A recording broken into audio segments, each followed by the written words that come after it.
twilight of an empire, setting the stage for revolution, the 18th century, a time of great empires and even greater unrest. In the Americas, the once mighty Portuguese Empire clung tightly to its vast colony, Brazil.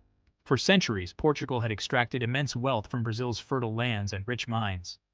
Gold, diamonds, sugar, these treasures flowed back to the motherland, leaving Brazil depleted and its people yearning for freedom. The Portuguese crown, however, was unyielding in its grip on power. Taxes were levied with increasing severity, squeezing every last drop of profit from the colony. The quinto, a tax demanding 1/5 of all gold production, became a particularly heavy burden. This oppressive system bred resentment and discontent among the Brazilian people. They watched as their hard-earned wealth enriched a distant king, while they themselves struggled to survive. The air was thick with tension, a palpable sense of unease hanging over the colony. Whispers of rebellion began to circulate, faint at first but growing louder with each passing day. It was in this volatile atmosphere, ripe for change, that a man named Joaquim José de Silva Xavier would emerge. He would become known to history as Tiradentes the Tooth Puller, and his fight for freedom would ignite the flames of revolution. The weight of gold oppression and unrest in colonial Brazil. Gold, the lifeblood of empires, the source of both unimaginable wealth and insatiable greed. It has always been a symbol of power and prosperity, a magnet for ambition and avarice. For Portugal, Brazil's gold mines were a treasure trove, fueling the lavish lifestyles of the monarchy and propelling the nation to prominence on the world stage. The riches extracted from Brazilian soil adorned the palaces and funded the grandiose projects of the Portuguese elite. But this wealth came at a steep price, one paid for by the sweat and toil of the Brazilian people. The laborers, often overlooked in the grand narrative of wealth, bore the brunt of the exploitation. The discovery of gold in the late 17th century had triggered a gold rush, drawing thousands of Portuguese colonists to Brazil. These colonists, driven by dreams of fortune, flocked to the gold-rich regions, hoping to strike it rich. They came seeking their fortunes, eager to exploit the seemingly limitless riches of this new land. The promise of gold was irresistible, and the influx of colonists transformed the Brazilian landscape. But their arrival marked the beginning of a dark chapter in Brazilian history. The quest for gold led to the establishment of a harsh and unforgiving system of labor. To extract the precious metal, the Portuguese relied on a brutal system of forced labor. The mines became places of suffering and despair, where human lives were expendable in the pursuit of wealth. Indigenous populations were enslaved, forced to work in dangerous conditions deep within the mines. These native people, who had lived on the land for generations, were now subjected to unimaginable hardships. Many perished from exhaustion, disease, or at the hands of their cruel overseers. The mines were a death sentence for countless individuals, their lives cut short by the relentless demands of the gold rush. The arrival of African slaves only intensified the suffering. Brought across the Atlantic in chains, these men and women were forced into the same brutal conditions, their lives marked by pain and oppression. As the gold flowed out of Brazil, so too did the resentment of its people grow. The wealth that was extracted from their land brought them no relief, only further hardship and exploitation. The Portuguese crown, obsessed with maximizing its profits, imposed a series of crushing taxes upon the colony. These taxes were a constant burden, draining the resources of the Brazilian people. The quinto, in particular, became a symbol of Portuguese oppression. This tax, which claimed 1/5 of all gold mined, was a stark reminder of the colony's subjugation. It was a constant reminder that Brazil's wealth was not its own, but rather a tool for enriching a distant and uncaring empire. The gold that should have brought prosperity to Brazil instead fueled the ambitions of a foreign power, leaving a legacy of suffering and unrest. A humble beginning, the early life of Joaquim José de Silva Xavier. Joaquim José de Silva Xavier.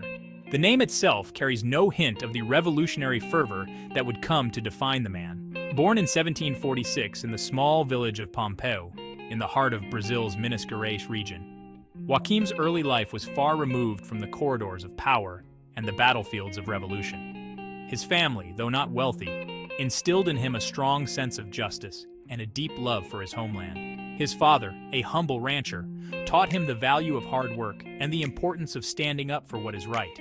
His mother, a devout Catholic, nurtured his compassionate nature, and instilled in him a belief in the inherent dignity of all people. Tragedy struck early in Joaquim's life.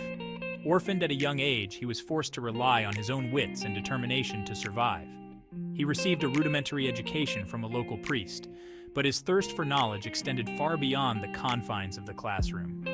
He devoured books on a wide range of subjects, from philosophy and politics to medicine and military strategy.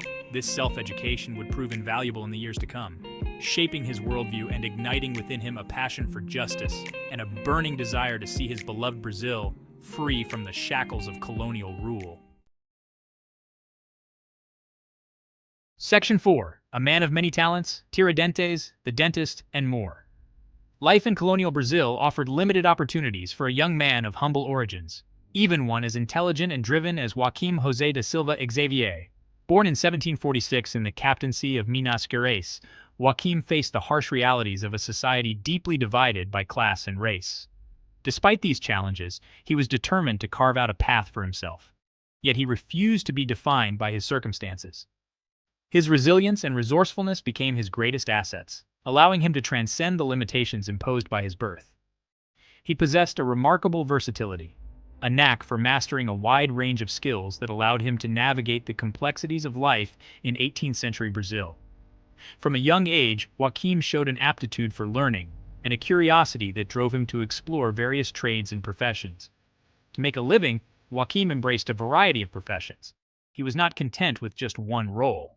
Instead, he sought to diversify his skills and income sources. He worked as a miner, toiling in the very heart of the industry that fueled Portugal's wealth, while exploiting his fellow Brazilians.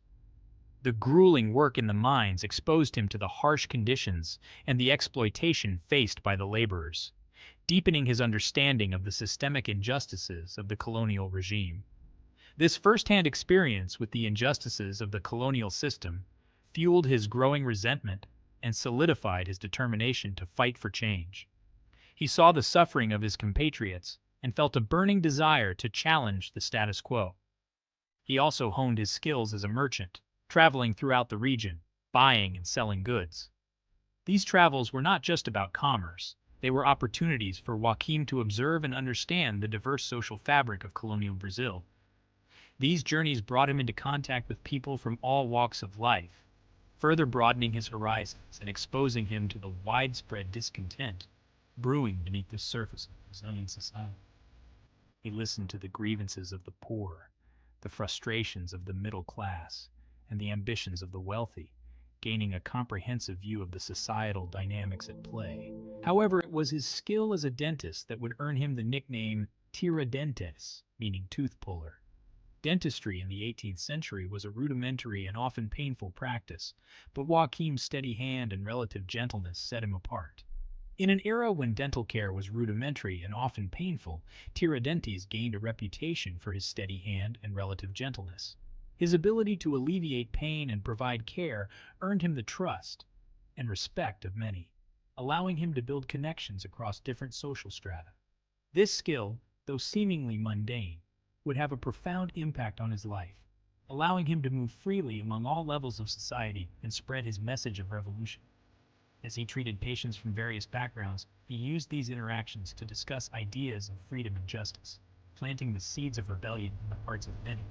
His role as a dentist became a conduit for making him independence. Section 5. Seeds of Rebellion, the Inception of the Minas Conspiracy. This chapter delves into the origins of a movement that would forever alter the course of Brazilian history.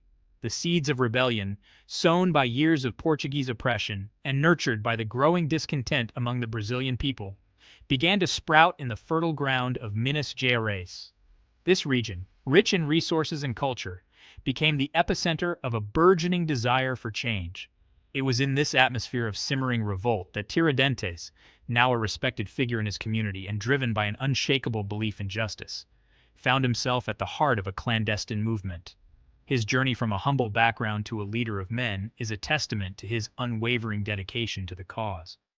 The Minas Conspiracy, as it came to be known, was a diverse group united by a common goal: freedom from Portuguese rule. This coalition was not just a collection of like-minded individuals, but a tapestry of Brazilian society, each thread contributing to the strength of the whole. Among its ranks were wealthy landowners, angered by the crushing taxes, which drained their resources and stifled their prosperity. These influential figures brought not only their wealth but also their strategic acumen to the movement. Intellectuals inspired by Enlightenment ideals, who saw in the revolution a chance to implement the principles of liberty, equality, and fraternity, also joined the cause. Their knowledge and vision provided a philosophical backbone to the rebellion, and ordinary citizens yearning for a better life, tired of the daily struggles and injustices they faced, found hope in the promise of a new beginning. Their participation was crucial, as they represented the heart and soul of the movement. They met in secret, their discussions fueled by whispered hopes and dreams of a free and independent Brazil. These clandestine gatherings were fraught with danger, yet they persisted, driven by a vision of a brighter future. Tiradentes, with his charisma, intelligence, and ability to move between different social circles, played a pivotal role in uniting these disparate voices. His leadership was not just about strategy, but also about inspiring belief and confidence in the cause. He became the group's strategist and spokesman, articulating their grievances, outlining their goals, and inspiring them with his unwavering belief in the righteousness of their cause. His speeches and writings galvanized the conspirators, giving them a sense of purpose and direction. The conspirators were acutely aware of the risks they were taking. Every meeting, every conversation, carried the potential for discovery and betrayal. Betrayal lurked around every corner, and the punishment for treason was swift and brutal. The Portuguese authorities were relentless in their efforts to crush any hint of rebellion, yet they were undeterred, driven by a shared conviction that the time had come for Brazil to break free from the chains of colonialism. Their resolve was unshakable, and their commitment to the cause unwavering, as they marched forward into the annals of history.